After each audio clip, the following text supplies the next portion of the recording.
Assalamualaikum warahmatullahi wabarakatuh. Bagaimana kabarnya kalian semua? Semoga kalian tetap dalam keadaan sehat. Sebelum saya memulai pelajaran pada pagi hari ini, marilah kita berdoa terlebih dahulu. Berdoa mulai.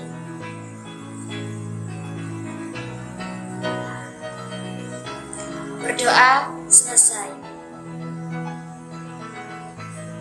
Kemudian saya mengingatkan kembali bagi siswa-siswi yang belum mengisi daftar hadir online, segera isi daftar hadir online melalui link yang sudah di-share pada masing-masing grup kelas kalian. Oke, tetap semangat ya.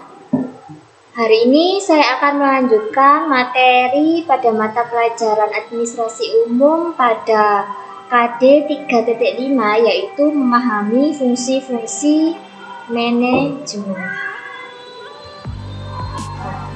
Tujuan pembelajaran pada pagi hari ini di KD 3.5, siswa dapat yang pertama mengenai definisi manajemen dengan tepat. Yang kedua, siswa dapat menyebutkan perbedaan administrasi dan manajemen dengan tepat. Yang ketiga, siswa dapat menguraikan fungsi manajemen dengan tepat. Oke.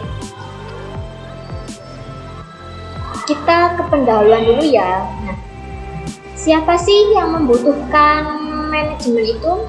Nah, yang membutuhkan sebuah manajemen biasanya itu dari sebuah perusahaan atau bisnis ataupun badan usaha. Yang kedua, semua tipe organisasi. Yang ketiga, semua tipe kegiatan. Kegiatan di sini itu bisa kegiatan di lingkungan yang diadakan oleh suatu instansi atau perusahaan. Yang kedua, bisa dari kegiatan di lingkungan pendidikan ataupun sekolah. Jadi, sebelum dilakukannya kegiatan, dibentuklah suatu manajemen terlebih dahulu. Agar apa? Agar tujuan dari kegiatan tersebut bisa terlaksana dengan baik dan lancar. Nah, selanjutnya, mengapa sih manajemen itu dibutuhkan? Yang pertama, untuk mencapai tujuan organisasi. Yang kedua, untuk menjaga keseimbangan di antara tujuan-tujuan yang saling bertentangan. Yang ketiga, untuk mencapai efisiensi dan efektivitas. Nah, kemudian mulai masuk ke ini ya, manajemen. Nah, manajemen sendiri itu berasal dari bahasa Prancis kuno, yaitu manajemen yang berarti seni melaksanakan dan mengatur. Nah, kemudian secara etimologis, manajemen berasal dari kata manage, bahasa Inggris, yang berarti mengatur, menjalankan, memimpin, dan membina. Nah, kemudian masuk ke pengertian ya. Nah, manajemen sendiri adalah suatu proses tertentu yang terdiri atas perencanaan, pengorganisasian, penggerakan, dan pengawasan yang dilakukan untuk menentukan dan mencapai tujuan-tujuan tertentu dengan menggunakan SDM dan SDA yang ada. Nah, dalam hal ini, SDM itu merupakan kepanjangan dari sumber daya manusia. Sumber daya manusianya itu contohnya seperti apa? Contohnya seperti tenaga kerja. Tenaga kerja itu seperti apa? Seperti pegawai atau karyawan yang bekerja di suatu instansi. Nah, jadi di sebuah perusahaan itu tanpa adanya karyawan ataupun pegawai, maka perusahaan itu tidak akan berjalan. Kan nggak mungkin seorang direktur yang punya perusahaan itu tidak mempunyai karyawan atau bawahan. Nah, kalau tidak mempunyai karyawan atau bawahan, otomatis kan tidak bisa menjalankan suatu tujuan yang ingin dicapai, dan perusahaan itu tidak akan berkembang dan berjalan. Nah, direktur atau pimpinan pasti membutuhkan bawahan untuk bekerja secara bersama-sama membantu mencapai tujuan yang diinginkan. Dan kemudian SDA sendiri kepanjangan dari sumber daya alam. Suatu perusahaan pasti membutuhkan yang namanya sumber daya alam bagi keberlangsungan hidup perusahaan tersebut. Lanjut ya, kemudian ke skema pengertian dari manajemen. Nah, ini ya. Manajemen itu terdapat beberapa fungsi yang selalu terikat agar bisa mencapai sebuah tujuan. Nah, fungsi-fungsi yang terdapat di dalam manajemen yang biasa kita kenal menurut pendapat George F. Perry, yaitu fungsi manajemen terdiri atas POAC. P, kepanjangan dari planning, perencanaan. O, organizing, yaitu pengorganisasian. A, actuating, pengarahan. C, controlling atau pengawasan. Nah, mari kita bahas satu persatu. Yang pertama, perencanaan. Perencanaan di sini maksudnya direktur itu merencanakan sebuah konsep dasar dari kegiatan di sebuah perusahaan tersebut. Yang kedua, bisa merencanakan tujuan dari organisasi dan bisa juga merencanakan rencana jangka pendek, jangka menengah, dan jangka panjang. Nah, jadi sebelum perusahaan itu berjalan, direncanakan terlebih dahulu apa saja yang ingin dicapai dan ingin dilaksanakan. Jadi ketika perencanaan itu sudah dibuat, maka otomatis bisa dengan leluasa bekerja dengan baik karena kan sebelumnya sudah direncanakan terlebih dahulu. Yang kedua, pengorganisasian, maksudnya yaitu menyusun struktur organisasi dan menempatkan karyawan atau pegawai ke bagian-bagian yang sesuai dengan kemampuan dan keahlian. Jadi di pengorganisasian. Yang ketiga yaitu pengarahan. Pengarahan di sini maksudnya mengarahkan setiap karyawan atau bawahan untuk dapat melaksanakan tugas dan tanggung jawab sesuai dengan job desk-nya masing-masing. Terakhir, melakukan pengawasan. Pengawasan di sini dilakukan oleh direktur maupun seseorang yang ditunjuk oleh direktur untuk mengawasi karyawan. Mengawasi apa? Mengawasi bagaimana kinerja atau kerjanya pada tiap harinya. Mengawasi jalannya kegiatan yang dilakukan oleh perusahaan. Jika POAC, planning, organizing, and controlling itu bisa dilaksanakan dengan baik, maka akan mencapai yang namanya tujuan organisasi. Jadi jika kesemuanya ini dapat dilakukan dengan baik, maka terciptalah yang namanya tujuan organisasi. Dari sini apa ada yang ditanyakan? Jika ada yang ditanyakan, kalian bisa menanyakan secara langsung di sekolah ataupun lewat WA ataupun pada kolom komentar di link YouTube. Selanjutnya, apa sih perbedaan administrasi dan manajemen itu? Pertama, menurut pendapat Dalton E. Cornwell menyatakan administrasi ditujukan pada penentuan tujuan pokok kebijaksanaannya, sedangkan manajemen ditujukan pada pelaksanaan kegiatan untuk menyelesaikan atau mencapai tujuan dan pelaksanaan kebijaksanaan.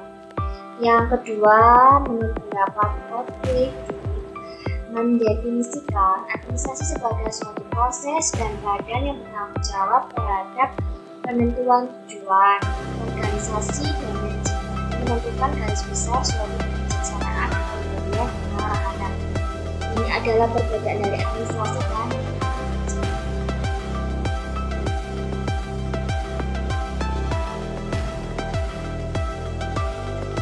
selanjutnya ini ya unsur-unsur manajemen. Unsur-unsur manajemen terdiri atas 6M.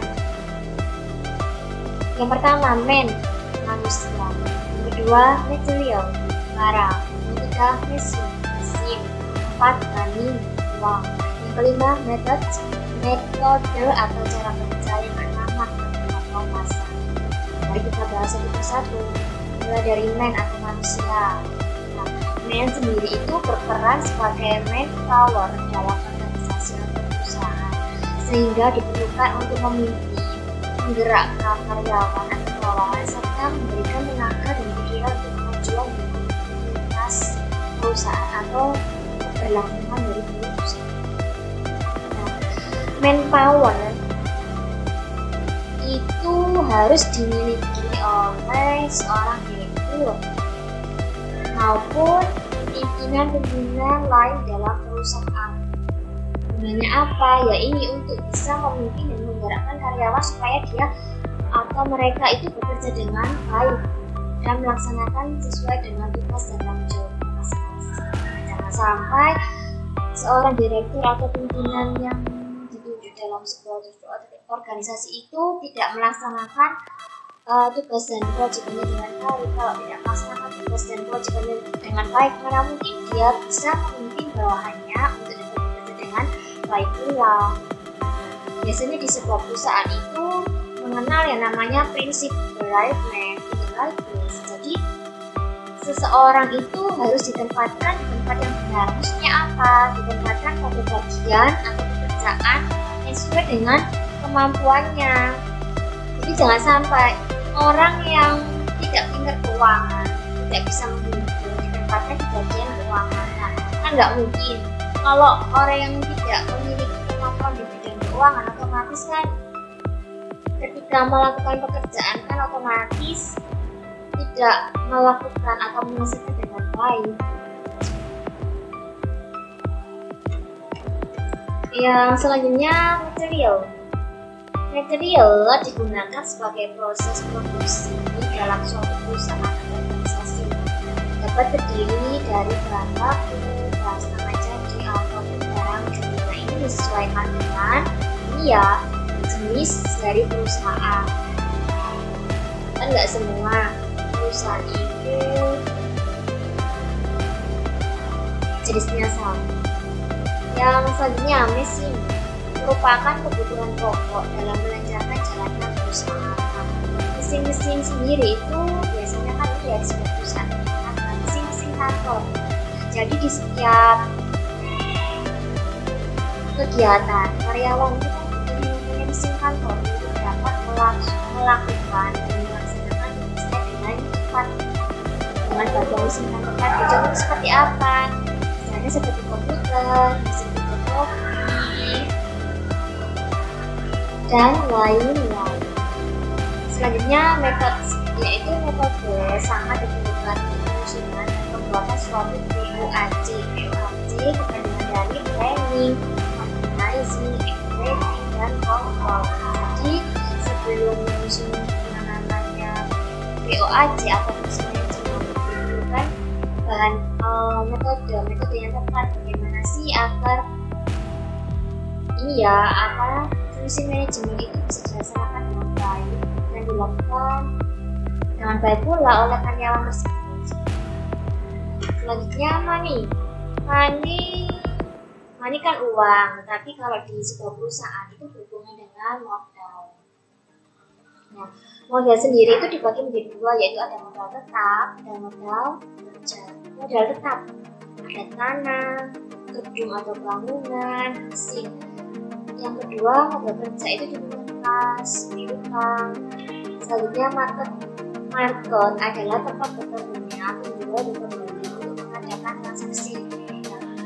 Seorang manajer harus mampu menguasai pasar untuk menyelesaikan produk. Jadi, ketika dia menjabat sebagai seorang manajer, dia harus tahu bagaimana segmentasi pasar, cara pemasarannya, agar produk-produknya itu bisa dikenal oleh masyarakat luas. Nah, kalau sudah dikenal dengan masyarakat luas, otomatis kan masyarakat pasti berbondong-bondong untuk membeli produk yang dikeluarkan dari perusahaan tersebut. Nah, kalau membeli otomatis kan menambah keuntungan sendiri bagi perusahaan tersebut. Selanjutnya, fungsi manajemen secara keseluruhan ya iya. Ada planning atau perencanaan. Yang kedua, organizing atau pengorganisasian. Ketiga, coordinating, pengkoordinasian. Itu biasanya mengkoordinasi tugas-tugas dan tanggung jawab agar karyawan itu bisa melakukan tugasnya dengan baik. Yang keempat, directing, pengarahan. Yang kelima, motivation. Biasanya seorang direktur atau pembina itu harus dapat memberikan motivasi kepada bawahannya untuk apa? Untuk semangat dalam bekerja dan menyelesaikan tugas dengan tepat waktu dan benar. Yang keenam, communication, komunikasi. Yang ketujuh, leadership, kepemimpinan. Yang kedelapan, decision making. Decision making itu artinya membuat keputusan. Biasanya membuat keputusan ini harus dikuasai oleh atau direktur ataupun seseorang yang diberi tugas menjadi pimpinan di kantor, misalnya manajer, kepala, dan lain-lain. 9, controlling atau pengawasan. Selanjutnya, yang terakhir, kesimpulan. Kesimpulan pada materi kali ini, manajemen adalah suatu proses kegiatan untuk mencapai suatu tujuan yang dilakukan untuk memudahkan orang-orang. Yang kedua, fungsi manajemen yang biasa dikenal adalah menurut pendapat George R. Perry, yaitu POAC. POAC merupakan bagian dari P, planning, O, organizing, A, equity, C, control. Nah, perhatikan ya dan dipahami dengan baik. Nah, materi hari ini cukup sampai di sini. Semoga bermanfaat bagi kalian. Jika ada yang ingin ditanyakan, bisa berkomunikasi dengan saya dengan secara langsung atau melalui WA atau tulis pertanyaan di kolom komentar. Oke, tetap jaga kesehatan. Dan bagi siswa-siswi yang belum menemukan kita, segera dikumpulkan ke sekolah atau menghubungi guru mata pelajaran masing-masing untuk memenuhi nilai tugas kalian. Oke, sebelum saya mengakhiri pelajaran hari ini, marilah kita berdoa. Marilah kita tutup dengan doa. Berdoa mulai. Berdoa selesai. Oke, saya akhiri. Wassalamualaikum warahmatullahi wabarakatuh.